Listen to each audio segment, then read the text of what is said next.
je pense qu'il faut s'imposer à soi-même un minimum de lucidité et d'objectivité. Je pense qu'on est devenu hypersensible en Guinée. On est devenu hyper susceptible, que chaque discours est sujet à interprétation. Et je pense qu'il faut qu'on redevienne sérieux.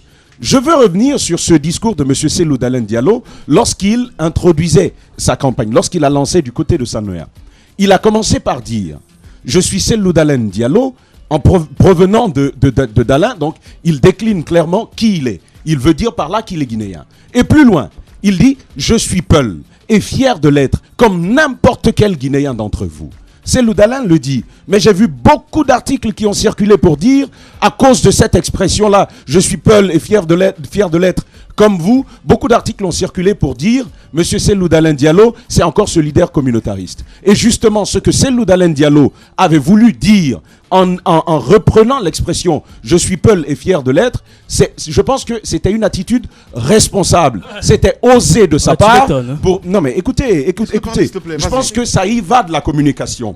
Lorsque Cellou Dalein Diallo l'a dit, ce qu'il a voulu soulever, c'est dire précisément que je ne vais pas renier mon identité, ma personnalité, à cause simplement de ce que vous dites de moi que je suis. Je pense que c'est dans cette perspective que M. Cellou Dalein Diallo est parti. Et d'ailleurs, je rappelle à Roby que plusieurs fois avant ces présidentielles, il y a eu des candidats qui ont dit « Je suis guinéen, je suis malinqué et je vais travailler pour toute la Guinée ». Et Cellou Dalein Diallo le dit aussi très clairement. Ça n'a rien à voir avec un quelconque communautarisme. Lorsqu'on parle de cette façon-là, il ne faut pas tout de suite étiqueter tout pour dire c'est un leader communautariste. On a besoin de plus d'analyse que cela. Allez-y, Moussa Moïse, votre analyse là-dessus. Oui, quand on prend in extenso la phrase de Cellou Dalein Diallo, il dit, je veux citer exactement les mots employés. Moi, Cellou Dalein Diallo, je suis né dans un village appelé Dalein, dans la préfecture de l'Abbé. Si de par ma naissance et par la force du destin, je suis Peul et fier de l'être, comme chacun de vous l'est de ses origines, je ne me considère pas moins guinéen à part entière. Je pense que cette dernière phrase, elle est assez importante pour dire que Cellou Dalein n'était pas en train de faire l'apologie de l'ethnocentrisme ou de creuser. J'ai l'impression que dans notre pays, on coupe le discours, on prend juste la partie qui peut l'incriminer et on met cette partie devant la presse. Il faut éviter cela. C'est un piège qui risque de créer un effet contraire à ce qu'on veut éviter dans notre pays, c'est-à-dire qu'il y ait violence au sein de la société. Quand on veut vraiment gouverner ce pays, je pense qu'on ne peut pas nier ses origines. Tout le monde a des origines. Et le problème d'ethnie dans notre pays existe. Quel besoin de le rappeler? Écoutez, tout le monde sait qu'il est guinéen. Non, on sait qu'il est guinéen, mais les critiques, quand vous avez des critiques à votre rencontre, au sujet de votre communauté, au sujet de votre origine, quand on vous taxe de leader communautariste, écoutez, non, je suis désolé, je ne dis pas, vous parlez au nom de vous-même. Moi, j'essaie d'interpréter quelque chose, Lamine Grassi, si vous me le permettez. Je pense qu'il faut éviter, dans notre pays, de créer des problèmes liés aux ethnies. Quand on veut analyser le discours politique d'un leader, prenez le discours de façon assez complète, et vous verrez l'essentiel du message qui va être passé. Mais ce qui est fait pour Cellou, c'est un mauvais procès. À mon sens, il n'y a rien à dire, même si vous m'arrachez très vite la parole. Merci beaucoup. Allez-y, madame. Vous avez fait 3 minutes quand même là. Allez-y. Écoutez, je pense que par rapport à ce discours, moi j'ai un peu glané dans les différents sites, les différentes interprétations et tout. Je pense que au début, c'est une façon de répondre à ceux qui pensent que c'est un leader communautaire. Notamment, il dit qu'on l'accuse d'être un leader communautaire, en même temps de n'avoir rien fait pour sa communauté, je veux dire, quand il a occupé les différents postes de ministre. Vous me redites ça, Madame Diallo, Madame Yoruba, ça m'aurait étonné. C'est ce que les gens vous disent dans cette émission. Écoutez, laissez-moi analyser. Je pense que la liberté d'opinion existe dans ce studio. Écoutez, Lamine, vous n'allez jamais enlever ça, c'est clair. Dès que vous parlez, on regarde votre nom et on fait un jugement. Alors, pas du tout, madame. Franchement, bien. Mon idée, mon opinion. Il faut un peu qu'on apprenne à convoquer la mémoire dans ce studio. Je voudrais rappeler à mes collègues ici que nous avons été tous piqués de la mouche tsetse lorsque le professeur Alpha Condé a dit du côté de Cancan que attendez, souffrez Tamba, mais pas le micro à la bouche. Lorsque le professeur a dit du côté de Cancan que les Malinqués étaient restés la bouche fermée, etc. tout le monde a réagi. Il y a eu un côté réactionnaire, parfois même violent de ces mêmes leaders politiques. Je veux dire, à un moment donné, lorsqu'on est rassembleur, il y a un certain nombre de mots qu'on ne doit pas se permettre de dire. Surtout en Guinée. Non, mais attendez, surtout en période de campagne, surtout en période d'élection. Je pense que c'est suffisant pour que les gens comprennent que les discours des campagnes politiques doivent être des discours rassembleurs. Et vu le contexte de notre pays, il faut absolument bannir certains mots. Tamba semblait complètement retirer le sens des mots dans les discours. Je veux dire que justement, c'est ça le problème dans ce pays. Ce sont les mots au-delà des attitudes qui ont amené des gens à la propension à la violence dans ce pays. Merci beaucoup. Je pense qu'il faut faire très attention. Allez-y, Mohamed Djibril. Voilà. Écoutez, je pense que l'expression de son identité ne revient pas forcément à faire la négation de son appartenance à une communauté. Ça, c'est une chose. Ouais. Mais l'expression, l'affirmation ostensible de son appartenance à une communauté dans un contexte électoral peut s'avérer contre-productif. Je pense que c'est un discours dont Cellou Dalein Diallo aurait pu se passer. Je pense que la cohérence voudrait qu'on condamne ce discours parce que ici même, nous avions tous unanimement condamné le discours qu'avait tenu le professeur Alpha Condé à Kankan. Et mieux que ça, ce discours est tenu par un leader qui est souvent accusé, à tort ou à raison, de jouer la politique de la victimisation communautaire. Qu'on le veuille ou pas, c'est ce qui se dit depuis maintenant 5 ans. Je pense qu'il faut mettre la balle à terre. Il faut tenir des discours fédérateurs. Je pense qu'il n'avait pas besoin de rappeler qu'il est Peul. Tout le monde sait que Cellou est en Peul. C'est un secret de polichinelle. Je pense qu'il faut que l'UFDG et son leader sortent une bonne fois pour toutes du syndrome de la citadelle assiégée. Merci beaucoup. Moi, je pense qu'au contraire, c'est nous, les médias, nous les grandes gueules qui sommes en train, en tout cas, d'enraciner, en tout cas, de faire l'apologie de ces discours-là. Parce que, à mon avis, on n'avait aucun intérêt, en tout cas, à parler de ce discours-là ce matin. Il s'est tenu depuis le lancement de la campagne, depuis le 11 septembre. Les grandes gueules. 10 jours nous séparent de ce discours. C'est important puisqu'on en parle. Mais à mon avis, on est en train de discuter du bout du gras. Parce que Moussa a rappelé cette phrase dans toute son entièreté. Je pense qu'il faut éviter de segmenter, de saucissonner les discours des gens. Celui d'Alain Diallo, au lancement, à l'introduction de sa campagne, à mon avis, c'est un pan de son discours. Écoutez, c'est un pan de son discours qui a tout son sens, qui a toute sa portée. Au-delà de tout ce qu'on peut penser. Je rappelle que la communication, c'est la perception. Non, mais attendez, Djibril, vous dites... c'est ça, ce qui est important en communication, moi, je ne vous saisis même pas bien ce matin. Vous dites, le fait d'affirmer son identité ne veut pas dire qu'on est... vous contredisez en même temps. Et là, c'est Cellou Dalein Diallo. Non, mais attendez. Et là, c'est Cellou Dalein Diallo. Quand il dit qu'il est Peul et qu'il est fier de l'être, et plus loin, il dit que cela ne fait pas moins de lui un Guinéen tout court. Je pense que ce qui doit nous préoccuper, ce sont les discours va-t-en-guerre, les discours qui incitent à la violence. Je ne pense pas que ce pan de son discours puisse inciter à la violence. Ce qu'il faut relever et stigmatiser et comment monter en épingle ce matin, ce sont les violences qu'il y a eu lieu ce week-end du côté de Koundara et un peu ici à Conakry. Je pense qu'il faut faire attention. C'est là où moi j'interpelle la société civile qui doit faire un travail de monitoring, un travail de sensibilisation pour permettre qu'on ait une campagne qui se déroule dans la paix et dans la concorde jusqu'au bout. Voilà, on va essayer de partir du côté de Kankan pour rejoindre M. Sidia Touré qui va intervenir dans un instant. Moussa Moïse, vous avez forcément eu la cellule de communication de l'UFR. Qu'est-ce qui s'est-il passé un petit peu? Parce que j'ai vu quelques déclarations et des SMS en tout cas qui circulent.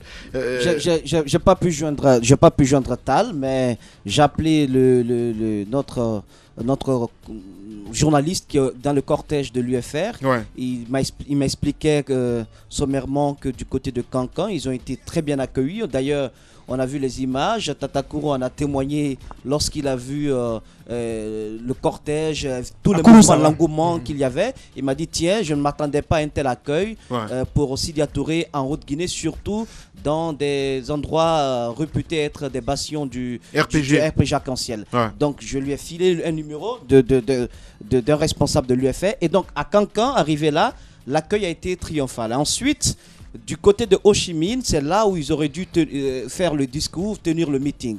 Mais ils auraient reçu des des injonctions de quitter les lieux.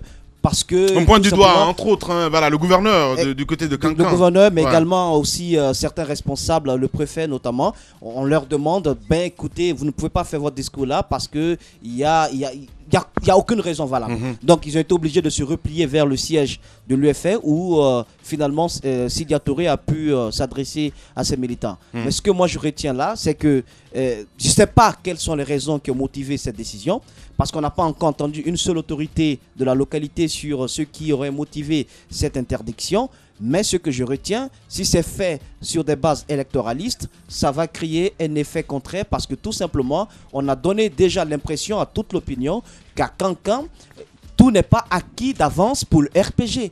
Et donc, chaque leader, même que ce soit Faya, en passant par Faya ou Georges Farangé Tunkara, tous les leaders en lice pour ce scrutin présidentiel peuvent donc glaner des voix du côté de Kankan. Et deuxième impression qu'on donne aussi, c'est que on a peur. Il y a une certaine... on est frileux, on dit, écoutez, c'est une chasse gardée, on ne voudrait pas que quelqu'un d'autre vienne tenir un discours là. C'est l'impression qui est donnée. Donc, ce qu'il voulait faire passer comme message, c'est responsable au niveau du président pour dire que Kankan... c'est assez grave. Ce matin, voilà. On n'arrive pas à joindre pour l'instant Sidya Touré. Donc, si vous nous écoutez du côté de Kankan, ça serait super intéressant quelque part de revenir Longmalachu, parce que le réalisateur me signale qu'il ne décroche pas le téléphone. En même temps, pour conclure, j'estime que ça peut être aussi une source de violence. Une source de violence, on a vu le leader tenir un langage un peu fort, même pour ma part, c'est un langage fort, c'est une réaction normale, mais il fallait quand même pour lui se passer de cela, parce que dire que nous allons également de l'autre côté donner des instructions si cela se répète pour que des meetings du RPG soient empêchés, il aurait pu se passer d'un tel discours. C'est clair. Mais ce que je retiens... On se laisse aller avec le cœur souvent, Moussa Moïse, là, et ça c'est vraiment grave. La place des premières dames, ou plutôt des femmes, des épouses, leaders. C'est très important, Madame Yoro, on va revenir là-dessus, c'est très important parce que comme par magie, on voit, et il y a Djenin qui réapparaît bizarrement à côté du président. Et puis ce n'est pas anodin parce que Sidya Touré dit s'être réservé, juste avant de lui passer la parole, dit s'être réservé hier de faire dans de la violence à cause du fait que sa femme est de Kankan et partant, donc Kankan est la ville de sa belle famille. Bien, allez-y madame. Toujours les mots. Allez-y madame. Je pense que si je peux me permettre de placer un petit bout avant d'attaquer la question que vous venez de poser, la campagne a été lancée. Je pense que chaque Guinéen, chaque parti politique a le droit de battre campagne sur chaque mètre carré du territoire guinéen. Je pense que ce ne serait pas démocratique d'empêcher un tel ou un tel pour dire que, par exemple, là c'est mon fief. Laissez les militants le prouver. Laissez les gens ne pas sortir pour accueillir un leader, et là vous aurez prouvé que c'est votre fief. Mais si vous vous dites que vous avez peur parce qu'il y a eu du monde qu'on prouve le contraire de ce que vous prônez tous les jours, je pense qu'on n'est pas encore en démocratie. Les femmes. Pour répondre à votre question, les femmes. La femme, vous le savez, la politique est si profonde que même si ça ne va pas quelquefois entre votre mari et vous, l'apparence voudrait que vous le sauviez. Donc, ce qui se passe, ne soyez pas étonnés. Je ne sais pas pourquoi la mine est étonnée que la femme réapparaît. Pourquoi c'est maintenant? Enfin, c'est le cas de Djenin, si vous voulez, qui m'intrigue un petit peu parce qu'on voit le président snobber cette dame qui est malheureuse. Je ne suis pas d'accord. Je ne suis pas d'accord. Elle a toujours été auprès de son mari. Comment tu sais que c'est malheureux? Je le sais, je prends la connaissance de cause. Elle est malheureuse, Djenin Kaba. Comme par hasard. Il faut le contredire. Il faut vous pensez qu'elle est snobée, mais elle est encore là. Elle accepte chez son mari, je vous signale. Elle accepte de jouer le rôle de première dame, c'est que ça va. Selon elle. Alors, elle mène ses activités. Je pense que c'est normal qu'elle soutienne cet homme. Si elle se dit toujours être la femme du président de la République, c'est pas parce qu'elle est snobée. Si elle joue le jeu, c'est que les choses l'arrangent. Voilà. Allez, on va partir sur le terrain. Les grandes gueules. Monsieur Sidya Touré, bonjour. Bonjour. Bienvenue dans les grandes gueules. On a appris que votre meeting a été empêché hier du côté de Kankan. Expliquez-nous comment tout cela s'est passé et qui a donné l'ordre d'empêcher votre meeting. Écoutez, tout ça c'est surtout reporter l'endroit qu'on avait choisi, pour lequel on avait payé de l'argent, pour lequel on avait toutes les autorisations. Quand on a vu la mobilisation à partir de l'entrée de la ville, une décision s'est retombée au niveau du président de la délégation spéciale. C'est pourquoi nous souhaitons que les élections se fassent, parce qu'après, vous n'avez pas affaire à des problèmes comme ça. Oui. Ainsi que le préfet. Et je vous signale que le préfet ici, c'est quelqu'un de la société civile. Aziz Diop qui vient d'être nommé à ce poste-là. Donc c'est eux qui ont fait tout ce zèle pour dire qu'ils auraient reçu des instructions pour que le meeting ne se tienne pas à cet endroit et qui nous a confinés à aller à notre siège parce que les gens ne souhaitaient pas créer des troubles. Monsieur le Président. Que nous sommes en pleine période électorale, que ce genre de choses est totalement inadmissible. Monsieur le Président, il n'y a pas eu de remontée d'informations liées à une quelconque violence, un accrochage entre vos militants et ceux du RPG. Peut-être que c'est cette raison qui aurait motivé l'interdiction. Je ne comprends pas ce que vous voulez dire. Oui, est-ce qu'il n'y a pas eu de remontée d'informations liées à une éventuelle violence, à un accrochage entre vos militants et ceux du RPG? Écoutez, moi je ne suis pas un parti violent et puis de toute façon, pour nous, Cancan c'était un symbole d'abord. Ce n'était pas un endroit pour venir faire quelque violence que ce soit. Le RPG présente cette ville comme étant inaccessible, en tout cas pour les partis qui veulent se présenter ici pour travailler avec les autochtones. C'est ça qu'on a brisé. Et qu'il y a des transfuges du RPG qui sont venus à l'UFR et parmi eux plusieurs jeunes.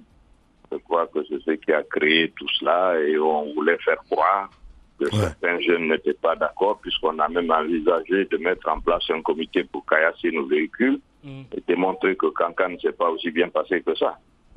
Alors, nous sommes très étonnés de l'attitude, notamment de monsieur le préfet, qui, vous le rappeliez tout à l'heure, est un sortant de la société civile, qu'on a longtemps entendu ici, en train de dénoncer ce qui se passe du côté de Cancan. Alors, comment expliquez-vous cette attitude-là? Ça, c'est les Guinéens, comme vous les connaissez, c'est-à-dire qu'ils vous disent quelque chose aujourd'hui, et dès qu'on leur offre un peu de carotte, ils sautent de l'autre côté. Moi, j'ai connu ça depuis la transition. Je ne veux pas citer de nom, mais dès qu'on se trouve dans une position administrative où on vous donne quelques revenus, les gens en oublient tous les principes, tout ce pourquoi nous nous sommes battus, et deviennent des cerbères d'un système qui est totalement inadapté et qui est vraiment décrié. Nous arrivons dans une ville, je dis, n'oubliez pas, la Cour constitutionnelle a décrété que les élections doivent se faire maintenant, le président n'a fait que le confirmer. Donc l'autorité en la matière, c'est la loi, c'est-à-dire la Cour constitutionnelle. On ne peut pas me dire que c'est une autorité supérieure qui a demandé qu'on ne tienne pas un meeting, c'est n'importe quoi. Bien. Alors, Monsieur le Président, on va venir là-dessus parce qu'au début de l'émission, à l'entame, on condamnait un petit peu ces discours. Allez, on va dire les nerfs à fleur de peau. Hier, Sidya Touré, qu'on connaît pas violent comme vous le dites, eh bien, finalement, qui menace? Et qu'est-ce qui s'est passé? Vous êtes allé jusqu'à dire que, le fait que votre belle famille soit de Cancan, vous n'auriez pas laissé faire les choses. Et en même temps, si ça se répétait, vous donneriez des instructions à certains endroits. Vous répondrez au coup par coup. Au coup par coup. Chacun en Guinée ici a un fief. Si les gens veulent que les élections se passent tranquillement, elles se passeront tranquillement. Sinon, nous sommes aussi capables, à partir de nos chefs, de créer des problèmes comme ça et d'en faire comme celui qui se passe aujourd'hui à Kounara. Le RPG crée des problèmes partout, mais c'est volontaire parce que ces élections, quand vous avez parcouru la Guinée, vous vous rendez compte que vous ne voyez le RPG nulle part. L'administration à sa place, on prépare la fraude et partout on veut créer des troubles pour que dans le cadre de ce système-là, on puisse déclarer des résultats un peu inimaginables. Mais sinon, je vous assure, je viens de Bela, de Senkor, de Lola, de Yomou. Écoutez, le RPG, c'est vraiment à Conakry, ça se passe à Kaloum, parce qu'apparemment, c'est leur obsession. Mais jamais Sidya Touré ne serait capable de donner de telles instructions à ses militants, quand même. Il aurait pu se garder d'une telle déclaration. Je dis de se défendre, je ne dis pas d'attaquer quelqu'un, mais si on vous attaque, moi, je ne suis pas Jésus. Mais Monsieur le Président, il y a quand même des moyens légaux qui s'offrent à vous. Au cas où ça se répétait, vous pourriez saisir la justice. Je viens de vous dire que c'est le préfet, c'est lui qui est le prétendu maire qui est une délégation spéciale, c'est eux qui ont collé les affiches, c'est pas les jeunes, Les peu d'affiches qu'on a collées à Cancan pour le RDG, ce sont ces deux personnes-là qui ont fait ça nuitamment. Les enfants sont venus me le rapporter. Donc, je suis absolument pas quelqu'un de violent. Je dis simplement, si on vous attaque, défendez-vous. Bien. Cette dernière question, M. Touré. On vous a vu en campagne depuis la forêt jusqu'à Haute-Guinée. Vous avez mobilisé de la foule. Est-ce que, au visa de la mobilisation qu'il y a eu autour de votre campagne en Guinée profonde, est-ce que cela peut augurer d'une alternance ou d'une surprise à cette élection présidentielle? Je vais vous dire une chose. Moins que les foules qu'on peut drainer d'une manière ou d'une autre, ce qui m'a frappé au cours de ce trajet, c'est que partout où je suis arrivé en forêt comme en Haute-Guinée, dans les zones de Farana et autres, ce sont les villageois qui sortent pour vous arrêter, pour vous dire « Nous croyons en vous, nous avons vu l'expérience de ces 5 années et nous savons qu'il faut qu'il y ait quelqu'un d'expérimenté pour gérer ce pays, sinon nous ne nous en sortirons pas. » Ça, de Kissitougou à Farana, j'ai eu au moins 5-6 arrêts. De Farana à Mamou jusqu'à Marela, ça a été la même chose. Et partout en forêt, des fois nuitamment, nos voitures ont été bloquées. Vous vous arrêtez pour discuter avec les villageois dans les districts ou dans les CRD. Ils sont extrêmement sensibles à ce langage. Parce que les gens commencent à réfléchir. Je vous ai dit que ces élections, ça va être un débat sur le mandat d'Alpha Condé. Cela va de soi. On ne peut pas occulter cela comme si ça n'a pas existé. Bien. Alors, la suite à Cancan, vous allez finalement tenir le meeting au stade. Comment ça va se passer? Je vais à Sigiri. À Sigiri. Cancan, on a fini. Ok.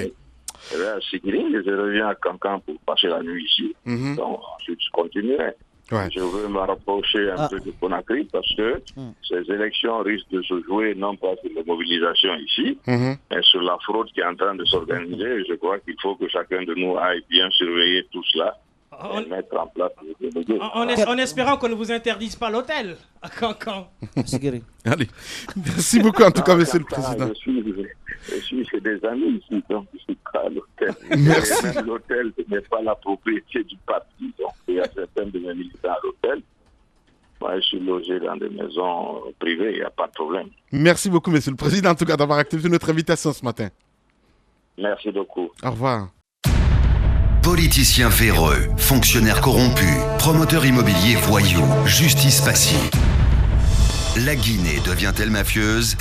Les grandes gueules d'Alafo Média ne lavent pas plus blanc, mais vous permettent de défendre votre pays en vous informant. Avec les grandes gueules d'Alafo Média, dénoncez les turpitudes, nous garantissons le secret des sources. Envoyez vos documents à espacefmguinée.info, rubrique Contact.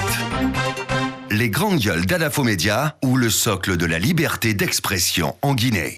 Et c'est jusqu'à 10h30, merci de nous rejoindre. Si c'est seulement maintenant que vous le faites, GG au 8037, le numéro de téléphone à votre service. En tout cas, si vous souhaitez réagir en direct dans cette émission, on va essayer de prendre la température du côté de la Guinée forestière. Voilà, c'est Mohamed Diaré que nous allons appeler dans un instant, il faut le rappeler, un ministre de l'économie et des finances, coordinateur régional de la campagne du RPG Arc-en-Ciel du côté de la Guinée forestière. Donc nous allons l'appeler d'un moment à l'autre pour intervenir en direct dans cette émission. Beaucoup de messages en live dans cette émission. Lai Junior Condé, qui nous écrit ce matin. Bonne fête au GG. Il est en route donc pour Cancan. Merci beaucoup Lai. On reste avec toujours ces messages des auditeurs qui nous envoient ce autre message, s'il vous plaît. Allez, on y va. Tatakourou qui nous envoie ce message. Bonjour. Je suis à Sigiri. À titre d'information, le sous-préfet de Kongan, Mohamed Doumbouya, a été chassé hier par la population. Il s'est refusé à Mandala, voilà. Il s'est refusé à Mandala. Selon la population, M. Doumbouya s'est érigé en juge dans sa sous-préfecture. Chaque fois, il pose des amendes sur les citoyens allant de 7 à 10 millions. Il serait chassé par la population. Donc voilà, donc c'est Tatakourou qui nous envoie ce message. Après, on va essayer de prendre la température du côté de la Guinée forestière. Oui, du côté de la Guinée forestière, vous savez quand même que c'est une région qui est lorgnée par beaucoup par tous les candidats, on va le dire comme ça. Il ne faut pas oublier que 3 des 8 candidats en sont originaires. Georges Gani Faragé, Dr Faya Bilimounou et Papa Koli Kourouma. Au-delà, en tout cas, de cette l'appartenance de ces 3 candidats à cette région, le RPG Arc-en-Ciel, pas comme par le passé, le RPG Arc-en-Ciel a un solide ancrage dans cette partie de la Guinée. Est-ce que le RPG Arc-en-Ciel va déployer toute son artillerie pour continuer à rester maître de cette zone, en tout cas faire le plein de voix dans cette partie de la Guinée? C'est la question qu'on va poser au ministre Mohamed Diaré, qui est coordinateur régional de la campagne du RPG Arc-en-Ciel en Guinée forestière. Vous savez aussi, il ne faut pas oublier tout le lourd passif, en tout cas des soubresauts que cette région a connu sous la mandature du président candidat, du président sortant, le professeur Alpha Condé. Est-ce que toutes les violences que cette région a connues vont peser dans la balance? Comment le pouvoir, quel discours le pouvoir compte déployer dans cette région pour convaincre à nouveau les militants, les populations de la Guinée forestière à croire en sa gouvernance? Voilà, Madame Yoruba, nous avons Mohamed Diaré en direct chez les GG. Les grandes gueules. Monsieur le ministre, bonjour. Bonjour madame. Bienvenue chez les grandes gueules. Alors, nous savons que vous êtes à l'intérieur du pays pour notamment la campagne présidentielle. Comment cela se passe en forêt? Parce que nous savons que quand même de ce côté, les leaders, il y a eu une certaine fraction. Il y a des leaders qui vous accompagnent. Il y a d'autres, par exemple, qui sont de l'autre côté, qui sont dans le camp adverse. Dites-nous comment se passe la mobilisation. Est-ce que vous espérez que vous allez obtenir gain de cause de ce côté, surtout avec les différentes crises qu'on a connues, notamment en forêt? Parce qu'on nous apprend que le terrain est miné, hein? Oui, merci beaucoup. Vous savez, l'une des caractéristiques de notre pays, c'est les rumeurs.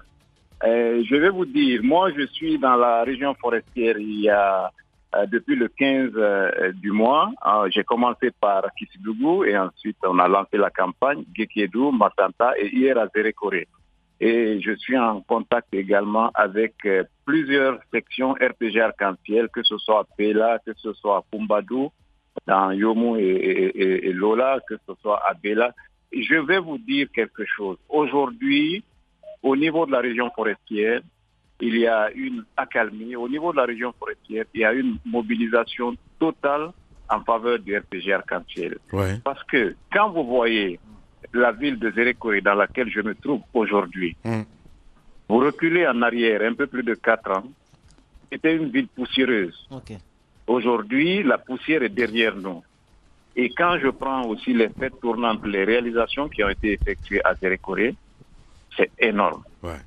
Et c'est au vu de tout cela que les populations de Zérékoré nous ont réservé hier une mobilisation que je n'ai jamais vue à Zérékoré. Ouais. Parce que c'était le jour de campagne du RPG Arc-en-Ciel. Même au passage récemment du président Alpha Condé lui-même, parce qu'on avait vu les images, monsieur le ministre, c'était assez gigantesque. Et quand vous me dites que ce qui s'est produit hier à Zérékoré, c'est du jamais vu. C'est de la communication. Le président Alpha Condé était venu ici à Zérékoré. Ensuite, la coordination forestière est venue. Ça fait deux mobilisations. Le premier jour de lancement de campagne, le ministre délégué au budget était là avec d'autres députés de la mouvance présidentielle. Hier, c'était le ministre des Finances avec le ministre du Commerce et d'autres députés. J'ai dit à la foule de Zérékoré que je suis convaincu qu'à Zérékoré, c'est le RPG Arc-en-Ciel qui va rappeler la mise. Monsieur le ministre, la mobilisation a été constante. Monsieur le ministre, monsieur le ministre, je vais vous donner le reportage. Ok, d'accord. Les 4 événements, vous allez vous rendre compte effectivement que chaque fois qu'il y a mobilisation, le nombre de mobilisateurs ne fait qu'augmenter. Augmente. D'accord. Voilà. Le ministre Diaré en direct chez les GG. Allez-y, Moussa. Monsieur le ministre, comme par magie, les habitants, les populations de la Guinée forestière ont oublié le cas Moussa Dadis Kabara. Comme par magie, elles ont oublié aussi les violences à Zogota, à Galapay, à Zérékoré même, et comme et l'autre village, à Gekiedou également. Et voilà, est-ce que vous pensez que tous ces événements ne vont pas jouer en votre défaveur? C'est pas par magie. Je vais vous dire, personnellement, j'ai conduit une délégation au niveau de la région forestière pour une sensibilisation et ensuite pour que les élections qui doivent se passer se fassent sous une barrière non violente et ensuite qu'il y ait une forte mobilisation en faveur du professeur Alpha Condé. Ça, c'était bien avant les élections. Et aussi avant notre mission, beaucoup de missions de délégation gouvernementale étaient passées au niveau de la région forestière. Je crois que la forêt a mûri d'esprit et nous avons bavardé avec les sages, avec les jeunes, avec les femmes, avec toutes les composantes de la forêt, que ce soit au centre urbain ou dans les communes rurales. Les gens nous ont promis que désormais, même s'il y a manipulation, mais je pense que ce qu'on a vécu en forêt, on sait que c'est au détriment de la forêt. Les fils et filles de la forêt se sont rendus compte que la manipulation qui se passe souvent est à leur détriment. Donc, ils se sont engagés, quels que soient les événements. de se calmer et de trouver la solution avant de se lancer dans la violence. Voilà, Alors, allez-y, Madame Monsieur le ministre, Le message ils oublient peut-être ces manipulations, mais l'intrigue, est-ce que vous pensez que cette mobilisation n'est pas superficielle parce qu'on nous apprend que l'argent coule à flot à l'intérieur à travers cette campagne? Est-ce que c'est pas parce qu'il y a eu de l'argent qui a été distribué que les gens sortent juste pour répondre à cette question parce qu'ils ont reçu de l'argent? Vous savez, nous sommes en campagne et je ne vais pas dévoiler toute notre stratégie.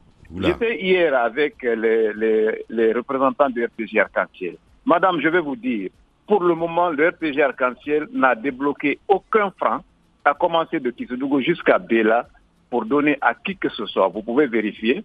J'étais en réunion avec le RPG Arc-en-Ciel hier. Si quelqu'un était là pour enregistrer ce que j'ai dit, pouvait se rendre compte. J'ai dit que la Guinée, c'est un pays de rumeurs. On dit tout. On dit qu'on a transporté des sacs, des valises d'argent. Non, madame. C'est la conviction des populations qui font qu'il y a cette mobilisation forte. Alors, on n'est monsieur, pas venu avec des sacs d'argent. Pour le moment, rien n'a été donné. Voilà. alors, monsieur le ministre, deux petites questions. On sait que la région forestière est particulièrement lorgnée cette fois-ci. On a vu, je pense là, à la mobilisation de l'UFDG du côté de Kissoudjougou qui n'était pas rien. Et dites-nous comment vous y prenez. Mais de l'autre côté, c'est la deuxième question. Le cri de toujours en forêt, c'est les routes, c'est la présence de l'État, notamment dans les infrastructures. Je pense là à Guékédou. Quelle est la place de la promesse politique? Quelle est la place de la promesse électorale cette fois-ci pour cette région forestière? Vous savez, le président Sidi a dit tout de suite que ces élections vont se discuter sur le bilan du professeur Alpha Condé. Je pense que si on parle du bilan du professeur Alpha Condé, que ce soit en forêt ou sur toute l'étendue du territoire, il n'y a pas match. J'ai toujours dit ça. Quand vous prenez, je vous donne juste un exemple et ensuite je passe aux autres réponses. Quand je prends le secteur de l'énergie, la capacité de production totale en 2010, décembre, quand il venait au pouvoir, c'était moins de 50 mégawatts. Aujourd'hui, nous sommes à plus de 500 mégawatts. Je ne rentre pas dans les détails. Mais si, c'est important de rentrer dans les détails parce que le président même a fait des aveux là-dessus, Monsieur Diarra. On ne peut pas le laisser passer comme ça, c'est pas possible. Il a fait des aveux dessus. Non. Le secteur d'énergie. Vous savez, le professeur veut, le souhait qu'il a, c'est d'aller très vite et assez vite. C'est vrai. Et quand c'est comme ça, avec la profondeur du mal qu'il a hérité, c'est pas aussi facile. Mais ce que je vous dis... En clair, qu'est-ce que vous voulez nous dire par là, monsieur? Parce que Kiridi est passé dans cette émission. Eh bien, quand on lui a posé la question, il a dit, il est humain, le président, finalement, à la fin du compte, laisse aller par le cœur. Donc, ça veut dire, au premier venu, tout de suite, on lui file le contrat, et puis voilà, quoi. Et pendant ce temps, le peuple a le droit de savoir, Gary, c'est important. Il a multiplié les capacités de production de EDG par 10. C'est ça la réponse. C'est pas ça la réponse, monsieur Gary. Mais au même moment, monsieur le ministre, vous ne pouvez pas balayer d'un revers de la main tout le gâchis financier que le secteur de l'électricité a connu. Encore que ces efforts ne sont pas connus par l'intérieur du pays, monsieur le ministre. Oui, mais écoutez, le travail que nous sommes en train de faire, c'est un travail progressif. Vous savez, quand vous héritez d'un pays où tout est à refaire, bien. On ne peut pas faire tout en une année, 2 années. Bien, on a compris. Allez-y, pour revenir un peu... Attendez, je n'ai pas fini. Allez-y. Ce que je vais vous dire, vous avez parlé de la région forestière, vous avez parlé de routes. Oui, vous avez parfaitement raison. Mais faites le décompte des infrastructures réalisées en forêt du début de la mandature du président de la République jusqu'à maintenant. Il est énorme. À commencer par Kissoudjougou jusqu'à Yomo. J'ai sillonné toute la forêt. C'est vrai qu'aujourd'hui, il y a quelques difficultés au niveau de la route Kissoudjougou-Guékédou-Kondembadou. Oui, mais nous avons presque bouclé les financements. L'Union européenne prend une moitié et l'autre moitié, c'est la BID et le fonds cohésien. Et en plus, la voirie urbaine de Guékédou est déjà financée. Bien. Et on est en train de faire les travaux de caniveau et ensuite on va passer au bitumage. Donc, c'est les actions qui sont en œuvre au niveau de la région forestière. Alors le peuple... Les grandes gueules. Le peuple est mieux placé pour juger. Monsieur le ministre, revenons un peu à cette question de campagne. Je sais très bien que chacun fait dans la stratégie de la guerre de l'image. Tout le monde parle de mobilisation, c'est vrai. Les mobilisations sont différentes les unes des autres, mais il y a un problème crucial et une inquiétude qui se pose. Entre toute la foule que tous les politiques mobilisent. Et le fichier électoral qui est en discussion, comment traduire pratiquement la mobilisation des foules au résultat des élections et le faire accepter par tous. À la réalité. Vous savez, je vous ai dit que nous sommes en campagne. Je ne peux pas dévoiler toutes nos stratégies. Bien. Nous avons deux types de stratégies. Bien sûr, il y a la mobilisation de la foule qui est incontestable. J'étais à Guékédou avant-hier. Le ministre du Commerce, qui est originaire de Guékédou, m'a dit, monsieur le ministre, je n'ai jamais vu une telle foule à Guékédou. Donc ça, c'est un. Mais deuxièmement, écoutez, Oui, mais le président de l'UFR, le président de l'UFR, Sidia Touré aussi, on a vu les images. Il a fortement mobilisé à Guékédou. À quelle image finalement se fier? Non. Écoutez. Si les gens peuvent être, si c'est pas la guerre des images ou des communiqués, on sait ce qui s'est passé avec l'UFR à Zérékoré. Ce sont les mêmes militants qui changent de t-shirt. Attendez, on sait ce qui s'est passé à Massanta et à Kissidougou. Il n'y a pas eu de mobilisation en réalité. Voilà, moi je suis dans la région forestière, c'est les comptes rendus que j'ai reçus. À Massanta et à Zérékoré, c'est le fiasco.